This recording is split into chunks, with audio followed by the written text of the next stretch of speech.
are clear skies and a beautiful morning to start off today.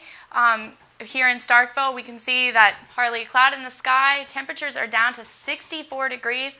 Very cool, very pleasant as of right now. Winds, hardly any currently. Temperatures, we are actually the cooler spot right now. 64 degrees here in the Golden Triangle. But if you pay attention off to our west and our southwest, those temperatures are much higher. We will continue to see our temperatures increase as we head into the weekend, but for now we're going to stay at these moderate temperatures.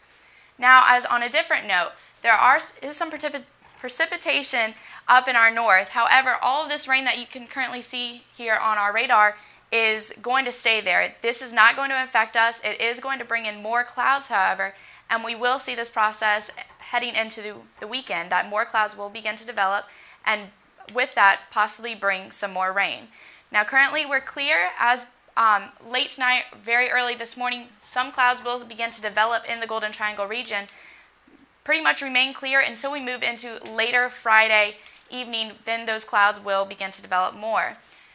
Our high today is 88 degrees, warm, clear skies. Overall, very pleasant day. Tonight, going down to 62.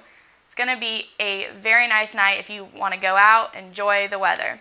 Tomorrow, going back up to 88 degrees, above average temperatures for this time of year. Winds less than 5 degrees, or less than 5 miles per hour. For our 5-day forecast, as you can see, the clouds will begin to develop as we move into the weekend, bringing with that the possible chance of rain. Not really seeing any of that rain until we get into Sunday, but there are chances for a few showers on Saturday.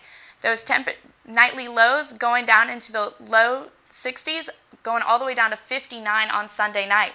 But those temperatures will begin to increase back up on Monday, going for a high of 81.